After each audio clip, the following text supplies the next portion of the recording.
Muy buenas tardes a todos, bienvenidos al Museo Mitre. Vamos a dar comienzo a la mesa redonda Belgrano y sus lazos con Italia en adhesión a la Settimana Ligure en Buenos Aires, organizado por la licenciada Silvia Liceri.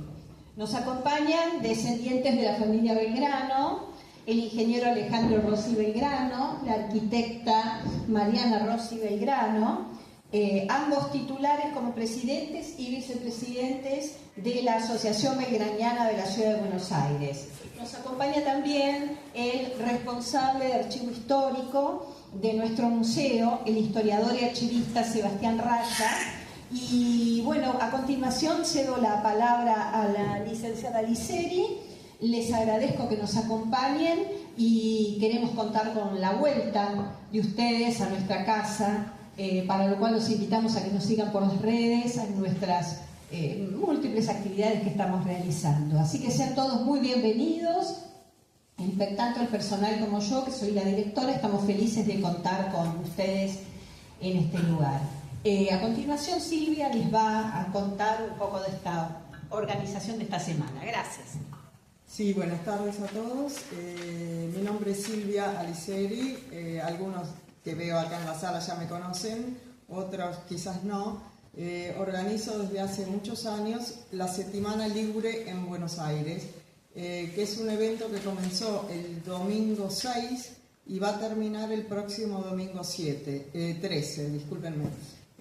Cada día tenemos actividades diferentes en distintos barrios de la ciudad de Buenos Aires con entrada libre y gratuita. Así que si alguno quiere acercarse, luego voy a dejar un cuaderno donde me pueden dejar sus comentarios, mail o algún tipo de dirección electrónica como para yo poder acercarles la programación de esta semana y de todos los eventos que vamos a ir realizando también a lo largo del año.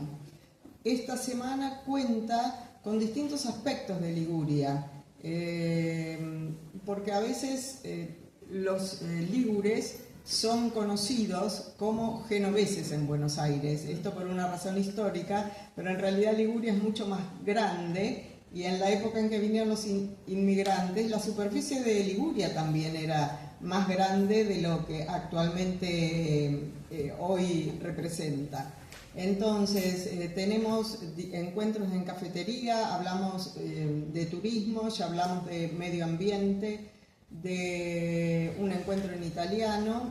Viernes y sábado, se los recomiendo, vamos a estar en el Museo Histórico de la Boca, en pleno corazón de la Boca, donde se proyectará un documental de Igeneises, y el sábado se abre el museo de 12 a 18 horas para que la gente lo pueda recorrer. Hay una visita guiada y también vamos a hacer, dos personas que fueron a Italia, nos van a llevar a hacer un paseo por la ciudad de Génova, por lo cual es recomendable, si alguno tiene interés, vamos a estar allá. Así que nada más, y cualquier comentario después a la salida, encantada para decirlo o lo que ustedes necesiten. Muchas gracias. Muy bien.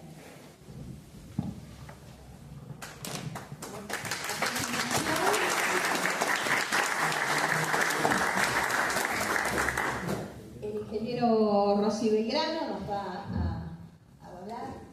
¿Empezamos ya? Bueno, hola, buenas tardes a todos, muchas gracias.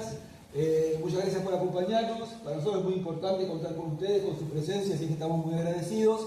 Muchas gracias también al museo, no solamente por organizar este encuentro, sino también por la actividad que realiza, por la digitalización de los documentos, fundamental para la investigación, fundamental para que podamos seguir avanzando, haciendo la revista, escribiendo los libros y bueno, todo el material que realizamos para que la memoria del general Manuel Belgrano siga presente, porque nuestro objetivo como Asociación Belgraniana es preservar la memoria del general Manuel Belgrano, que pasa a través de las generaciones.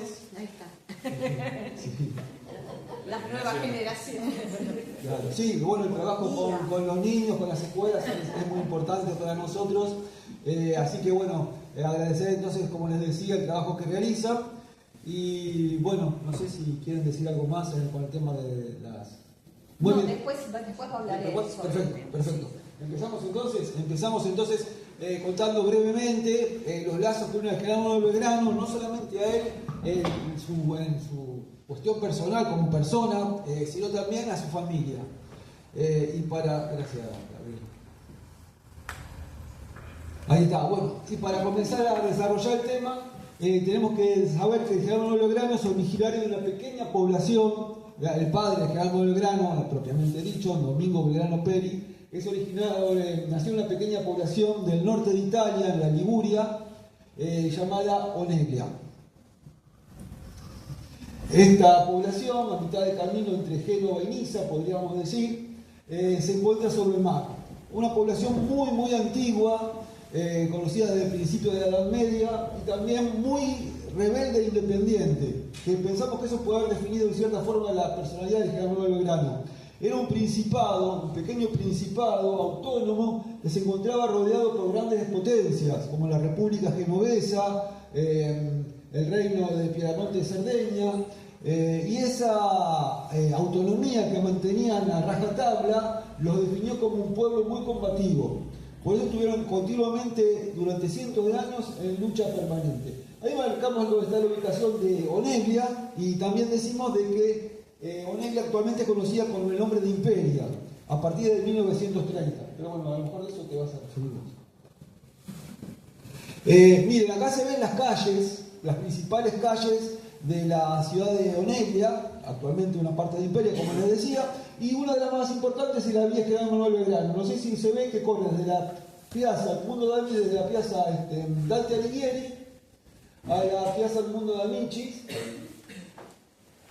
y a la altura del Edmundo D'Amicis se encuentra el mar. Ahí está la calata Gian Battista Cuneo, todos nombres relacionados, como vamos a ver, con Belgrano. Incluso la vía Bonfante, que sale de la piazza Dante Alighieri, recibe ese nombre porque Bonfante fue un comandante que dirigió una brigada de partisanos en la Segunda Guerra Mundial llamada Brigada Silvano Belgrano.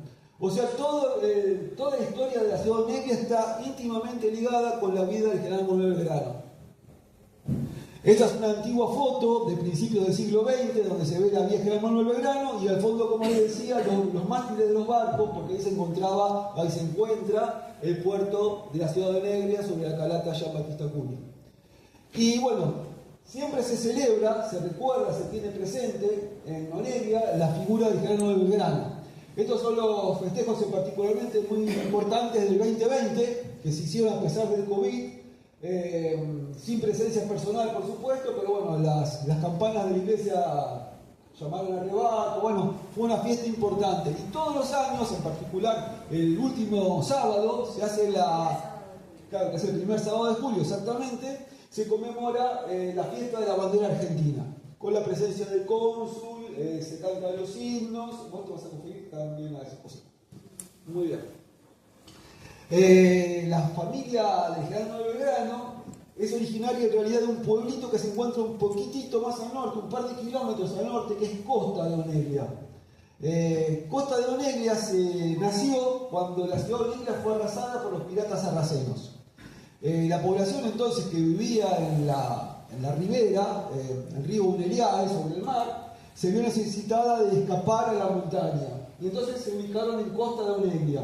Costa en italiano no es la costa como decimos nosotros, la ribera, la costa, sino que es la costilla, porque era la costilla de la montaña. Es muy interesante la topología de ese pueblo, porque es un pueblo que crece perpendicular a la costa del mar. Cuando fuimos a visitarlo nos explicaban que eso era porque se hacía invisible de esa forma el pueblo desde el mar, no se lo veía, no se lo podía detectar, y eso dificultaba los ataques.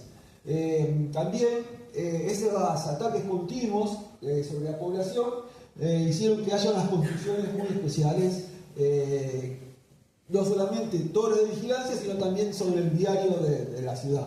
Ven, ahí se ve, si no mostrar el mapa, dónde se encuentra Oneglia y Costa de Oneglia. Y la ciudad de Imperia reúne 27 pueblos pequeños. Los dos más grandes son Etna y Imperia, y después están todos los demás pueblos que van rodeando la zona. La familia Belgrano, el apellido Belgrano, es originario de Costa de Oneglia. Pero a medida que progresaban económicamente esos campesinos que se dedicaban sobre todo al cultivo del olivo y a la fabricación de aceite, cuando tenían una mejor situación económica, emigraban a la ciudad grande, a Oneglia. Y ahí seguía, que estaba sobre el mar, Costa de Oneglia se encuentran las primeras estribaciones de los Apeninos. Y ahí seguían carreras profesionales y se convertían en pequeños burgueses. Mira, esa es la imagen de Costa de Oneglia. Ven que está construida toda sobre una misma calle.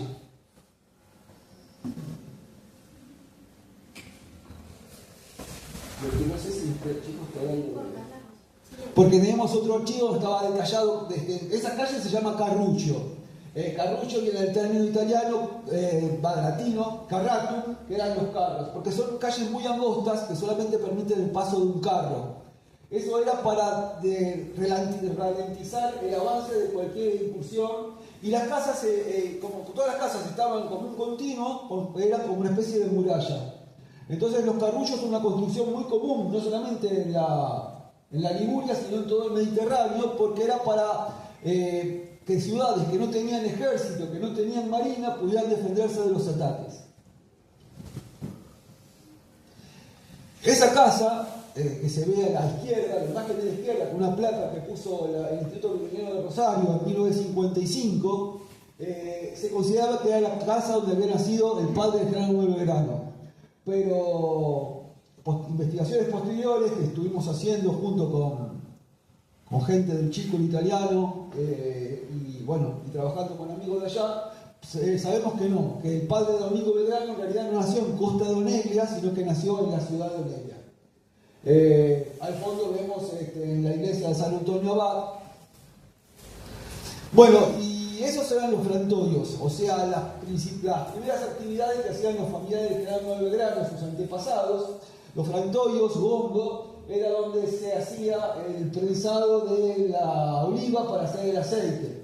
La muela, que se ve también, se ven las dos imágenes, la muela que se ve en las dos imágenes era impulsada por la pequeña mula, y se hacía una pasta que se prensaba en la torquio, en la prensa, que se ve en la imagen de la izquierda, y de acuerdo al nivel de prensada salía la calidad del aceite, ¿no es cierto? Aceite de primera prensada, bueno.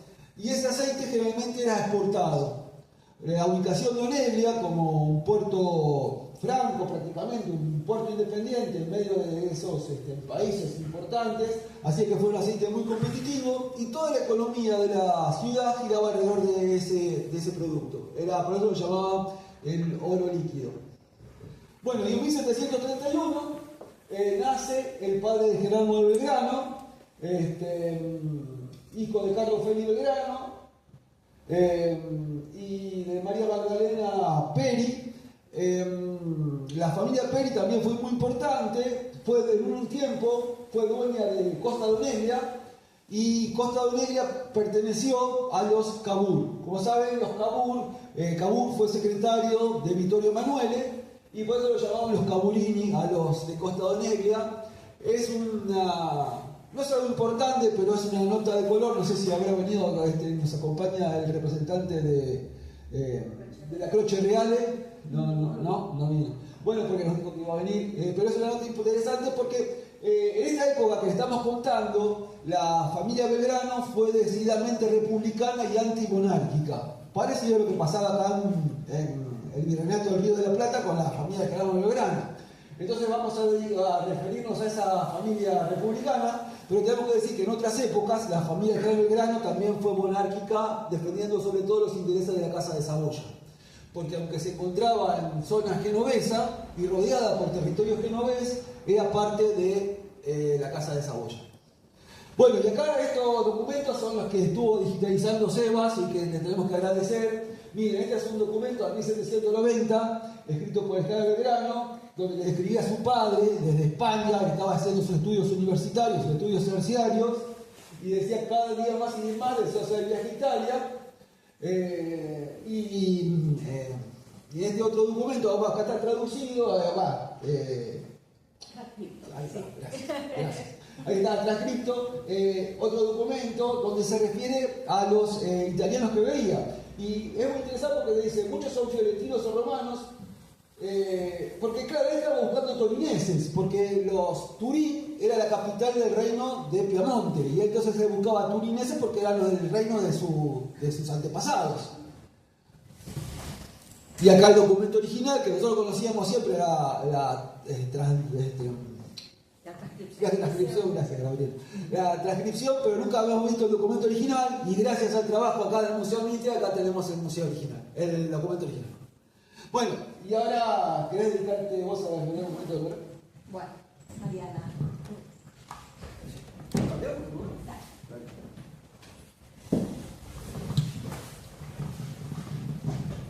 Bueno, les cuento que hacia 1930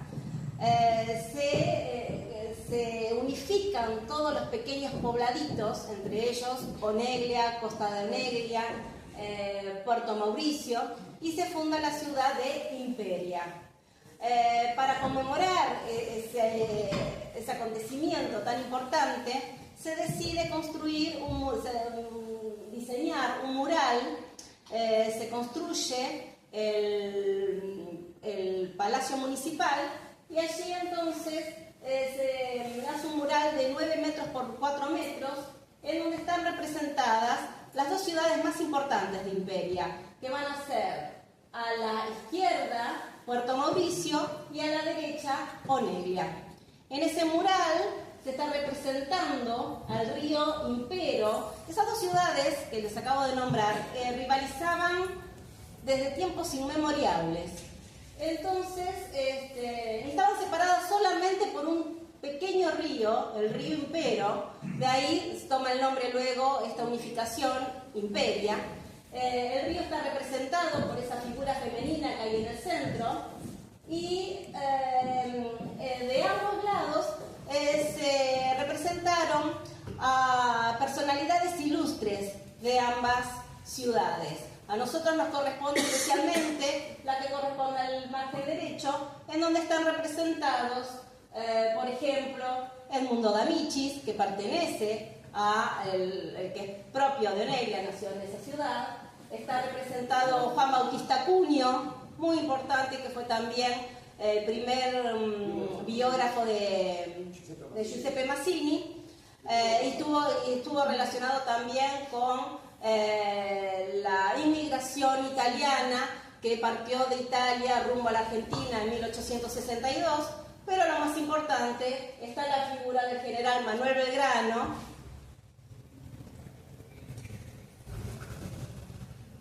con su bandera a caballo, ahí se lo puede ver, como un hijo dilecto, distinguido exactamente de Italia. Así que es un homenaje muy lindo, ¿no es cierto?, a un prócer argentino en tierra italiana.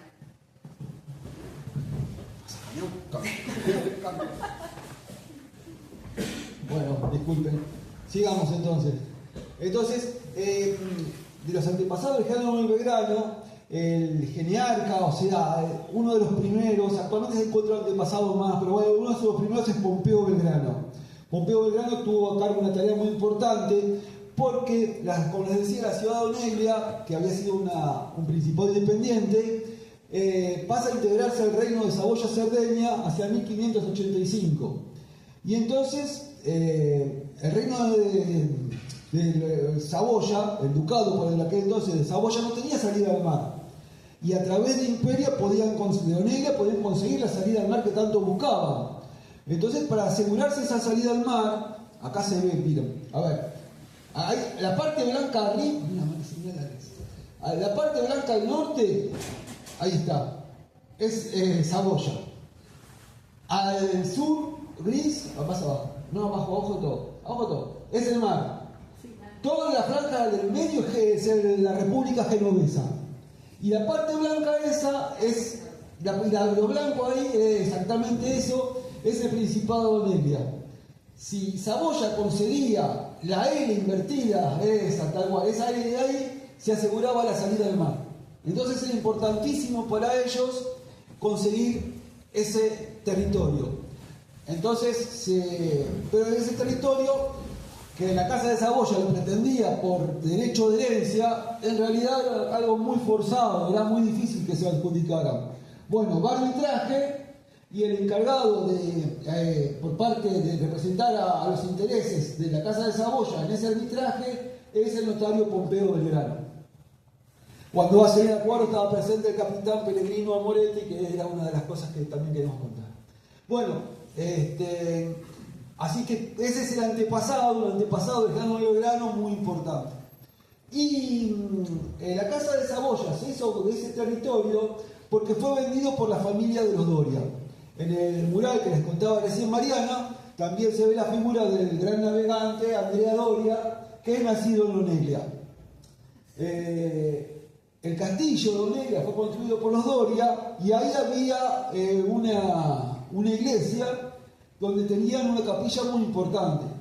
Cuando la familia Doria decide vender Oneglia porque no podían mantenerla porque estaban rodeados por enemigos muy poderosos y era muy difícil mantener un principado en medio de esas potencias. Tenían que tener un ejército muy grande, era muy difícil mantener económicamente ese territorio. Entonces lo deciden intercambiar por otro territorio y cuando lo ponen a la venta, en vez de comprarlo Génova y de esa manera cerrar un frente marítimo continuo, se lo venden en la Casa de Saboya. Terrible error de los genoveses porque quedan divididos en dos, queda partida. Entonces, por eso se originan los conflictos que les decía. Y entonces la capilla que tenían los Doria pasa a ser parte de la familia Belgrano, que la convierte en la capilla de la Transfiguración y que pertenece en su poder hasta 1790 cuando es bombardeada por los franceses. Había muchos navegantes que no se conocía, había muchos navegantes en la familia Belgrano, entre ellos Jean-Baptiste Belgrano, que era un capitán corsario. Lo que pasa es que la situación marítima de Oneglia y todas las guerras que debía afrontar hicieron que se tuviera una buena, que era una marina mercante adaptada para el combate. O sea, eran barcos mercantes armados con cañones y preparados como barcos que servían para hacer abordajes. Acá me refería, en esta diapositiva está en Turín, un Belgrano que participó en la guerra del Primo Risorgimento, pero esta diapositiva no es muy importante. Bueno, ahora también es muy importante Emanuele Filiberto, porque nos explica el origen, acá van a ver la figura, nos explica el origen del apellido Belgrano. La mayoría de la gente lo asigna a esta leyenda, ¿no? O sea, estaba el duque de Saboya, Manuel Filiberto, llega a un campo, ve un campo que tenía trigo, y entonces ve unas hermosas espigas de trigo, dice quién es el dueño de este campo, se presenta el propietario, le dice Belgrano Virtuo, y de ahí vendría el origen del apellido Belgrano. Pero esto no es algo fantasioso, dice que lo hicieron los blasonistas del siglo XVIII, porque esa es la evolución verdadera del apellido Belgrano. Estuvimos investigando bastante.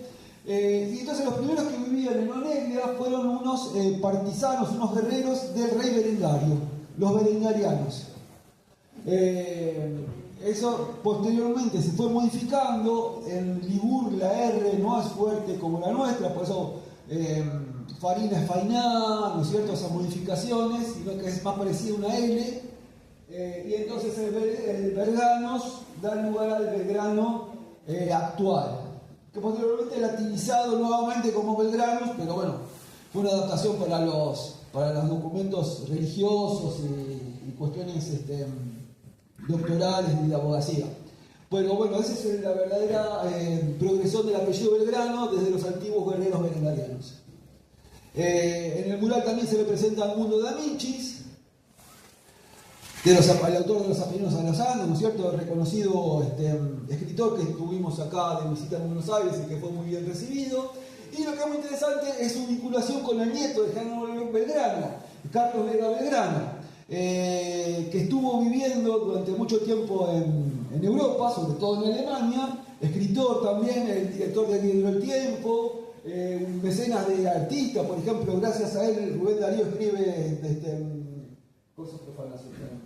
Ahí está, prosas profanas, gracias Gabriela de nuevo, ya te lo vale. Bueno, gracias a ser Rubén Darío escribe prosas profanas. Muchos artistas le deben porque él no se medía en gastos cuando él apoyara la cultura. De hecho, el medio del tiempo le daba pérdida, pero sin embargo lo sostenía. Y bueno, era muy amigo de Bruno Da Vinci. Acá, bueno, una curiosidad, donde el corte entre Bruno Da Vinci y la vía Estelar Manuel Belgrano. Bueno, y entonces muy importante esta historia que estamos tratando de contarles es la presencia de Jean Battista Cugno. Porque Jean Battista Cugno, que como también les contaba Mariana, había sido el biógrafo de Garibaldi y el secretario de Mazzini, tiene una participación muy importante no solamente en Italia, sino también acá en lo que sería Argentina. Esto había quedado de la presentación que te había dicho. Bueno, había una amistad muy grande entre Jean Battista Cugno y Bartolomé Mitre, que había nacido en Montevideo cuando Mitre era muy joven, había ido con el padre, acompañado del padre, y entonces Mitre, junto con Cugno, pasan tiempo, son apresados simultáneamente, aprende el italiano, posteriormente traduce la Divina Comedia, y los estatutos que aporta Cugno de la Joven Italia ayudan para hacer los estatutos de la Joven Argentina. Cugno, como negliense, estaba muy unido a Carlos Francisco Belgrano. Carlos Francisco Belgrano, que va a vivir acá en Argentina y va a vivir al lado de la casa de Manuela Belgrano, cuando Cugno visita 2 veces América Cugno. La segunda vez, cuando está dispuesto a partir hacia 1860, poco antes de partir, es padrino de un hijo de Francisco Belgrano y María Magdalena Moretti, y acá está la partida de ese bautismo. Acá, ¿ven? Francisco Belgrano, padrino Juan Bautista Cugno, en San Miguel Arcángel. La familia Belgrano, que como decía, estaba casado con María Magdalena Moretti, no sé si te contaste la vida de 3 hermanos. Eran 3 hermanos Belgrano casados con 3 hermanas Moretti. Por eso el nombre de Facebook de la página Belgrano Moretti. Y entonces Mitre era muy amigo de la familia Moretti. De hecho, cuando la familia Moretti pone un bazar, el bazar de la Nueva Roma, fíjense, ¿no?, que el bazar de la Nueva Roma hace referencia está implicando la nueva, o sea, el nuevo Jerusalén, la nueva Roma, o sea, está implicando los tiempos porque son la primavera de los pueblos, y entonces están buscando el cambio, ¿no es cierto? El bazar de la Nueva Roma también buscaba una Roma que fuera parte de una Italia unitaria, o sea, una Italia unificada, y que Roma ya no dependiera de los estados pontificios, sobre todo, era la idea. Entonces, Cugno, junto con Amoretti, con Belgrano y con otros luchadores que estaban trabajando junto con Garibaldi, buscaban justamente que eso se lograra. Bueno, en este comprobante de los Amoretti, lo que vemos a la derecha es cuando cierra la lista de fiados y está Emilio Mitre como uno de los que estaban fiados en lo del bazar de los Amoretti, porque los Amoretti venían a la casa de Mitre y le hacía el café a la noche. Y lo llamaba chicha, y bueno, hay todas unas cosas así, unas historias familiares muy interesantes. Bueno, entonces lo que les decía, esa lucha era por el primo risorgimento. El primo risorgimento, que era lo que buscaba, que es Italia dividida en un montón de principados, reinos, estados, fuera unificada bajo un solo gobierno. Y ahí estaban las 2 ideas, ¿no?, que luchaban, las 2 ideas que luchaban. Por un lado los monárquicos, con Vittorio Emanuele y Cavour, y por otro lado los republicanos, con Mazzini y Garibaldi. Con todos los matices que se pueden imaginar, distintas interpretaciones y criterios, pero bueno, esa era la lucha. Bueno, entonces, veamos cómo se organizaba la participación de la familia Belgrano. General Manuel Belgrano, nuestro prócer, tenía una hija, Manuela Belgrano, tuvo 2 hijos, un varón, Pedro Rosas y Belgrano, y la hija mujer, Manuela Belgrano, que tenía el primo Carlos Agostino Belgrano. Carlos Agostino Belgrano vivía en Onelia. Carlos Agostino Belgrano se hizo muy amigo de Giuseppe Garibaldi. Como podemos ver acá, esta es una carta de agradecimiento que le escribe Garibaldi a Carlos Agostino Belgrano. El porqué es muy interesante. Cuando se producen los primeros motines en Italia, los dos se ven obligados a emigrar. Y emigran a Brasil. Ahí es donde desarrollan su amistad. Cuando Garibaldi, después de estar en Brasil, con la República Farupira, luchando contra Pedro, el rey Pedro, que pasa después a Montevideo y decide volver a Italia para hacer su campaña de libertadora en Italia, necesitaba un barco. El que le da la plata para poder armar ese barco, el Esperanza, el Bifronte, ¿no es cierto? Llamaba Esperanza porque fue Carlos Agostino Belgrano. Entonces, por eso Garibaldi le envía esa carta de agradecimiento. Muy bien, como Gian Battista Cuneo estaba unido a Garibaldi, de hecho estaban viviendo juntos en Montevideo, y también se relaciona con Mazzini, aparece el otro familiar, Carlos Francesco Belgrano. Carlos Francesco Belgrano, que es el que vivía al lado de la casa de Manuela Belgrano, como les contaba. Ven, acá tenemos los documentos donde se ve dónde vivía cada uno, y entonces eran vecinos ahí en Potosí 376. Ahora lamentablemente eso es parte pasó por encima del 9 de julio, así que no queda nada de todo eso. Bueno, entonces también por la partida de nacimiento que les mostraba y otros documentos lo podemos relacionar con Gian Battista Cuneo. Y de esa manera, Manuela Belgrano, la hija de Carlos Belgrano, conoce a Cuneo cuando estaba viviendo acá en Buenos Aires, porque Cuneo está en Buenos Aires participando en la Legión Agrícola. ¿Qué era la Legión Agrícola? Se estaba preparando, una de las ideas era preparar soldados en América para llevarlos a luchar a Italia. Y entonces en la zona de Bahía Blanca se arma una legión, la Legión Agrícola, con excombatientes italianos, con la misión de prepararse, de entrenarse, para después embarcarse e ir a combatir a Italia. Eso nunca se pudo concretar finalmente porque hubo mucha indisciplina,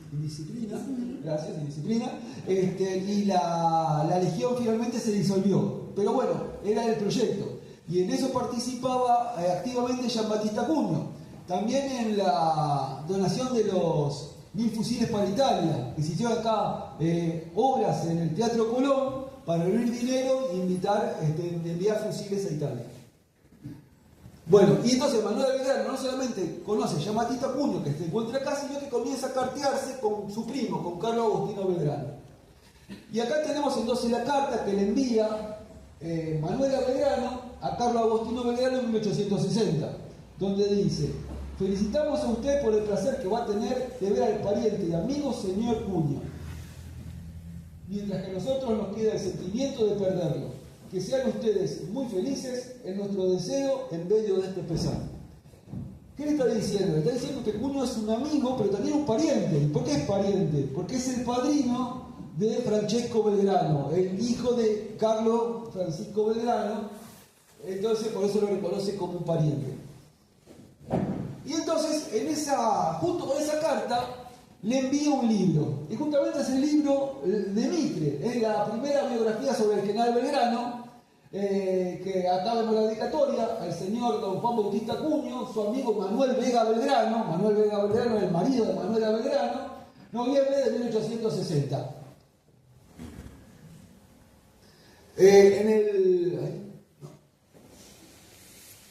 61 le escribe una carta a Cuneo, lamentablemente no puede verse, donde dice que desea que se cumplan sus ideales y que se haga realidad la liberación de Italia.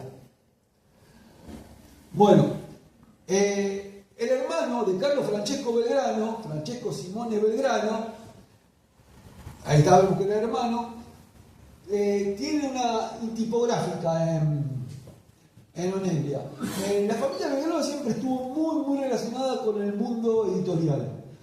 Como ustedes saben, el general Belgrano tuvo la primera imprenta móvil que llegó por el norte y ahí hacía los volantes y hacía los diarios de campaña para el ejército.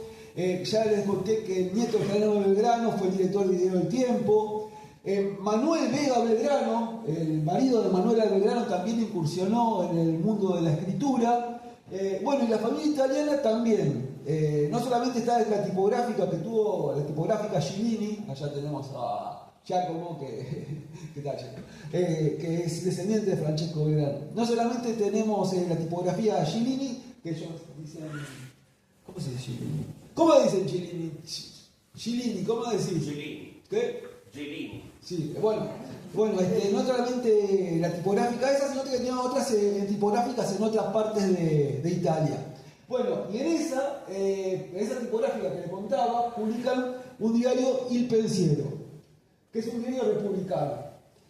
Fue secuestrado en 5 oportunidades hasta que se hace el atentado a Napoleón. Cuando se hace el atentado a Napoleón, que lo consideraban, los republicanos italianos lo consideraban un traidor, porque cuando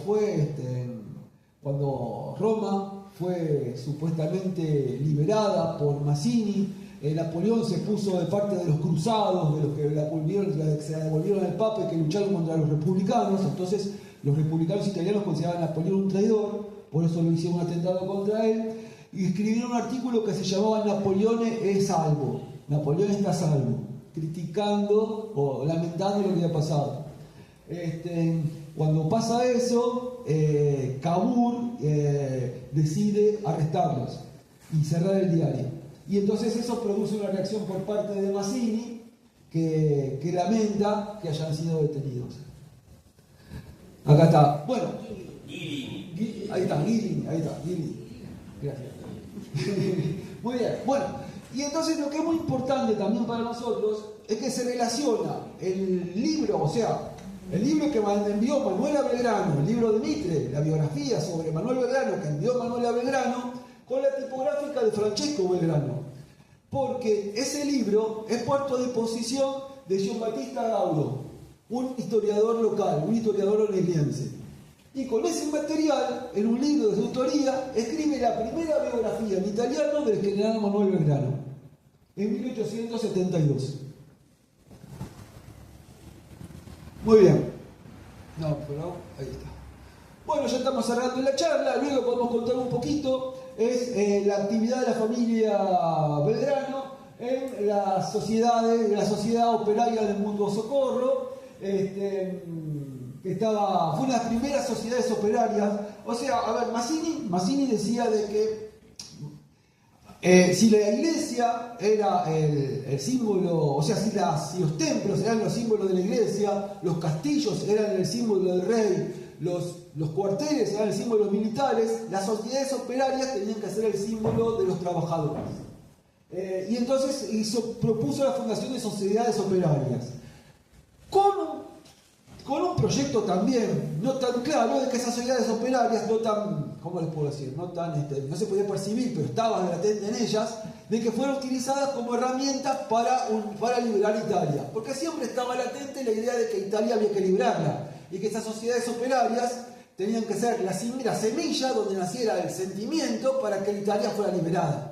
Y entonces en 1850 se funda en Oneglia la Sociedad Operaria del Mutuo Socorro, una de las primeras que hubo, después hubo muchísimas, y Carlos y Francisco Belgrano, los dos hermanos que les contaba hace un ratito, estuvieron entre sus primeros socios. Cuando en 1858 se funda en Buenos Aires Unión y Benevolenza, participa también de ella Carlos Belgrano, un italiano que había emigrado y que estaba viviendo al lado de la casa de Manuela Belgrano. Y como uno de los principios que decía que tenían que hacerla con sus propias manos, los miembros de las sociedades tenían que construirla con sus propias manos, Carlos Belgrano participa con la obra de carpintería, o sea, ayuda con la carpintería blanca. Bueno, llegamos a 1871, Unión y Benevolenza cede sus instalaciones como lazareto para luchar contra la enfermedad. Esa sede de Unión y Benevolenza queda prácticamente destruida. El edificio que conocemos ahora, que lamentablemente se ha perdido, es la segunda construcción, la segunda sede. Bueno, Manuela Belgrano, que ya no vivió más con Manuel Vega Belgrano, vivía en Azul. Manuela Belgrano había fallecido hacía poco tiempo. Los hijos de Manuela, ya llevados al interior del país, lo mismo que los hijos de Carlos, salvo que Carlos y su segundo hijo, Antonio, permanecen en la ciudad de Buenos Aires para colaborar con las actividades de Unión y Benevolencia, y los dos fallecen a consecuencia de la epidemia de fiebre amarilla. Muy bien, bueno, tendríamos mucho más para contarles, hay historias muy interesantes, por ejemplo... Ya cerramos. Sí, ya estamos cerrando, pero bueno, por ejemplo, es muy interesante la historia de una de las prima segunda de General Belgrano, Catalina Belgrano, que tenía una casa de té en Oneglia, y donde ahí recibía a los que estaban luchando, o sea, venía a ser algo así como un café de Marco. ¿Conocen la historia del café de Marco? Bueno, ahí recibía a los que estaban confabulados, los que estaban luchando para la liberación de Italia. Después también había unas cantinas en el puerto donde la familia Belgrano hacía lo mismo. Lucharon en Francia, lucharon muchísimo, la familia Belgrano lucharon muchísimo, no solamente acá por la liberación de las Provincias Unidas, del virreinato, sino también en Italia para conseguir la emancipación y la unidad italiana en el primo Risorgimento, y también combatieron en el segundo Risorgimento. Y bueno, esa era más o menos la idea que le queríamos transmitir. Cualquier cosa estamos a disposición. No sé si vos querés agregar algo más o menos. ¿Gabriel, por acá, ustedes? No, tiene que bueno, sí. No sé si ella... Muy bien, bueno, entonces lo dejo ahora con Sebastián, que les va a contar el excelente trabajo, fundamental para nosotros, como les decía al principio, de digitalización de los documentos. Y bueno, es todo por mi parte.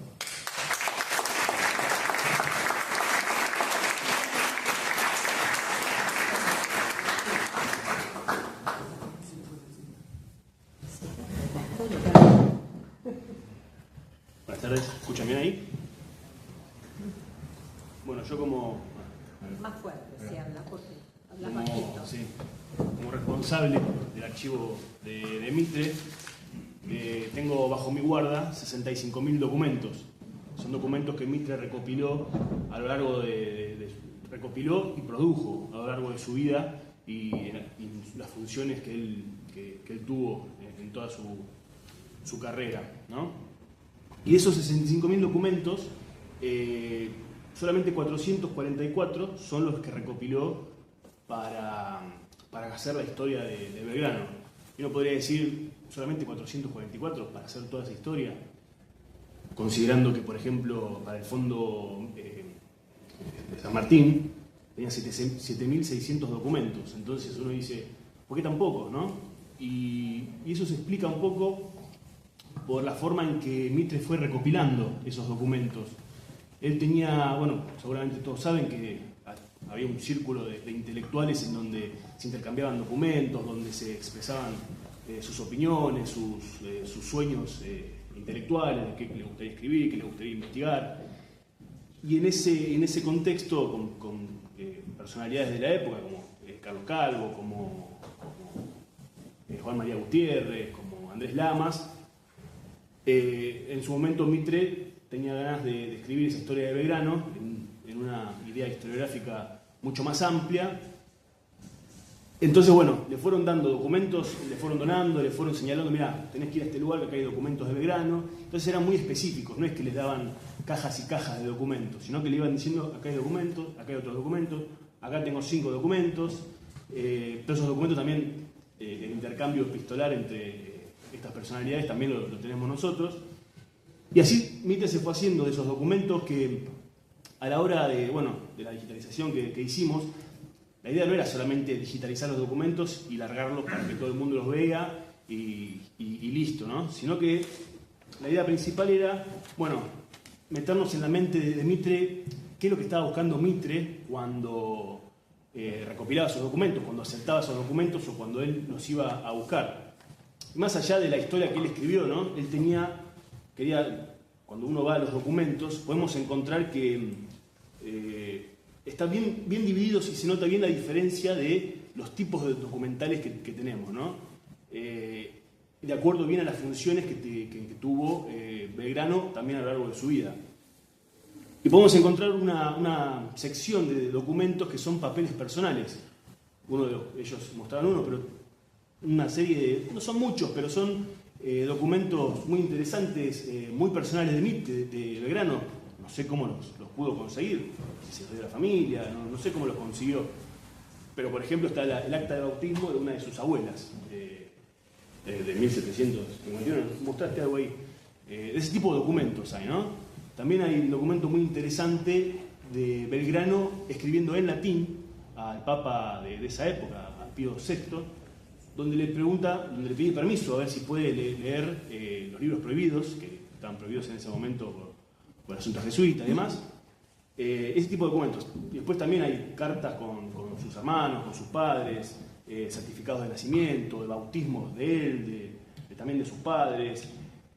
Justamente todos conocemos dónde estudió, cómo estudió, qué estudió, pero Mitre cuando lo escribió porque tenía esos documentos, de que fue a Salamanca, de que estudió abogacía, de que estudió en la escuela de San Carlos. Entonces, todos los datos que nosotros conocemos de Belgrano, que escribió Mitre, los sacó de estos documentos que hoy están disponibles, que los tengo en mi guarda y están disponibles en el museo. También otro tipo de cartas, más distintas deudas que Belgrano tenía, problemas familiares, problemas económicos, problemas comerciales. Esos documentos están todos ahí guardados. Después hay otra sección de documentos que son las funciones militares de Belgrano. Y bueno, ahí podemos ver en su vida que él participó en 3 grandes momentos como militar en su vida pública. Y la primera fue como capitán de las milicias urbanas, ¿no? En las invasiones inglesas. Y bueno, ahí también tenemos un montón de documentos que hablan de los méritos que él hizo. Por ejemplo, Pueyrredón escribe una nota indicando, bueno, Belgrano puso plata para formar su propio ejército porque pertenecía bajo el cargo del cónsul del consulado de Buenos Aires. Bueno, él armó su ejército y puso plata de su bolsillo y fue valiente. Bueno, todos esos datos, justo esta nota la está hecha por Pueyrredón, que es un personaje histórico que es muy interesante, y también otras notas y cartas con Liniers y otros personajes armando más que estrategias, bueno, las posiciones que uno tenía que tomar y cómo eran sus ejércitos, ¿no?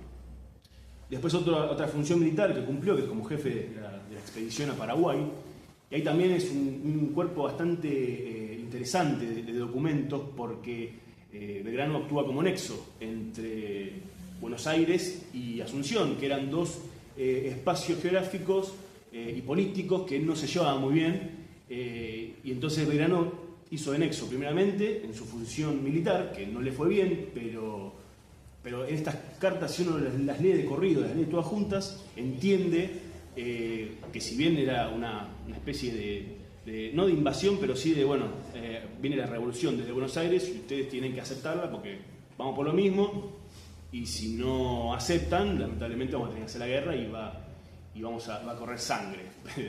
En ese sentido, esas cartas existen ahí. Las respuestas también tenemos del Congreso del Cabildo de Asunción, del gobernador de Paraguay.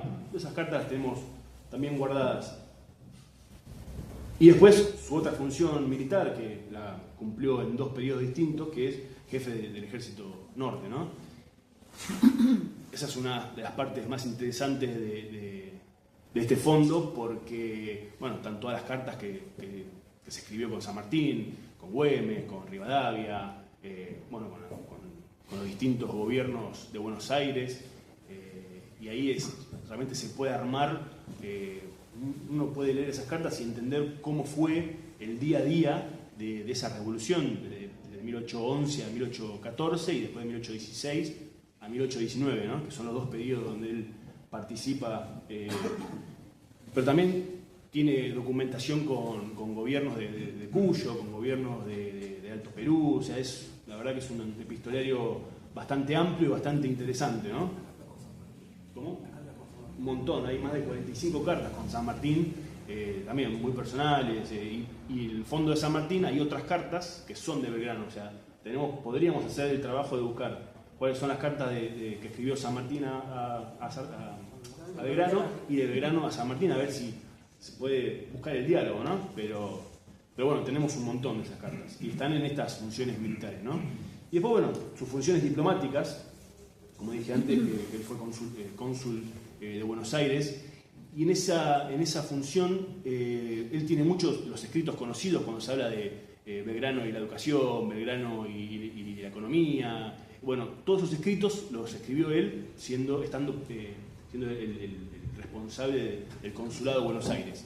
Y no tenemos todos, porque él hacía una remesa anual de sus ideas y de su trabajo en el consulado, y de 1792-93 hasta 1799 no tenemos todos sus trabajos, pero tenemos 5 durante 5 años seguidos. Otros no se pudo conseguir, no sé qué, están perdidos. Bueno, evidentemente si no los pudo conseguir Mitre, no los puede conseguir nadie. Otra de sus funciones diplomáticas es cuando él fue a Paraguay, justamente después de haber perdido esta batalla para que Asunción se pliegue a la revolución. Bueno, fue a conciliar con los paraguayos para que al menos en sus trabajos militares Asunción pueda contener a los portugueses y la avanzada realista por el norte, ¿no? Y después también tenemos su misión cuando fue a Brasil, a Inglaterra, que ahí ya hay muchas cartas, mucha correspondencia con Pueyrredón y con Rivadavia, que son dos personajes claves en lo que sigue en el periodo histórico, ¿no? Y bueno, eso, son, repito, esas cartas.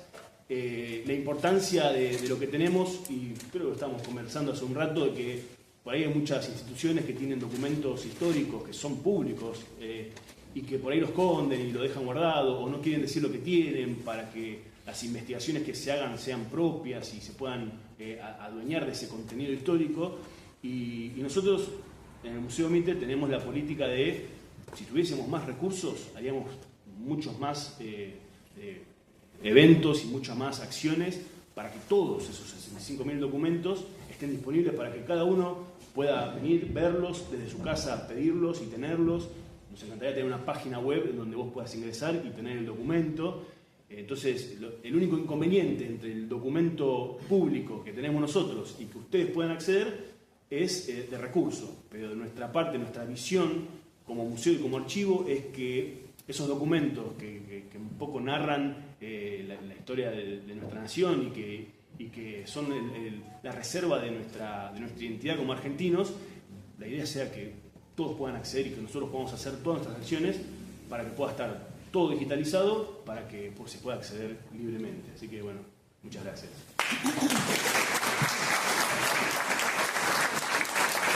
Quisiera agregar que el meritorio trabajo que hizo Sebastián, pobre, que a veces le pido la luna, pero él la baja, ¿no? La verdad que sí, a veces se me ocurre cada cosa, pero bueno. Yo quisiera contarles que ese proyecto de digitalización, que ya es un fruto en realidad, que es todo el archivo Belgrano, fue entregado en un acto público al licenciado Manuel Belgrano, presidente del ex Instituto Nacional Belgraniano, en esta casa justamente, y el Instituto Nacional Belgraniano lo compartió con los 150 institutos nacionales de todo el país. Es decir, toda esa documentación está disponible y llegó a todos los historiadores o curiosos que le interese la historia de Belgrano. Por otro lado, esa acción o ese proyecto nos hizo acreedores del Premio General Manuel Belgrano, tanto para la institución como para quienes participamos del proyecto, la directora, el responsable del archivo y a nivel museográfico la exposición que se hizo itinerante que se llama Belgrano de Puño y Letra, de la serie de Puño y Letra que está dedicada al archivo histórico. Bueno, nada más, les agradezco. Si alguno quiere agregar algo, quiere preguntar algo, acá me está pidiendo la palabra la licenciada. Sí, solamente entregarle unos libros, que es un presente de un libro que escribí que se llama Las huellas genovesas de Buenos Aires, para que logren, tener un poco más de información. Pero muchas gracias. No, de nada. Muy amable. Y a ustedes, que ya lo tienen Pero es un libro que justamente habla de, bueno, el último libro se llama Pascual Contursi, Historias de Inmigración de Tango en la Argentina. Pero casualmente tiene que ver con lo que vos estabas hablando, porque es una investigación que hice de una inmigración del sur de Italia, de un pueblito que se llama Auleta, en la región Campania, que vinieron a la provincia de Buenos Aires y logré encontrar las razones por las cuales vinieron. Y fueron justamente estas guerras, más allá de terremotos importantísimos que sucedieron en ese momento en el sur de Italia, también estaban este tipo de confrontación entre los mismos pobladores, porque unos estaban a favor de Garibaldi, otros a través de Saboya, y se produce una masacre muy importante que durante muchos, que se llama la masacre de Auleta, donde fueron reprimidos y muertos hasta el cura párroco de un pueblito. Y esto por muchos años en Italia no se habló, pero hoy en día se vuelve a hablar de lo trágico que fue también la unificación de Italia, y también nos da pautas de por qué muchos inmigrantes llegaron a la Argentina, más allá de huir no todos, pero algunos sí lo hicieron. Así que ahí está resumida una pequeña historia de esta. Muchas gracias.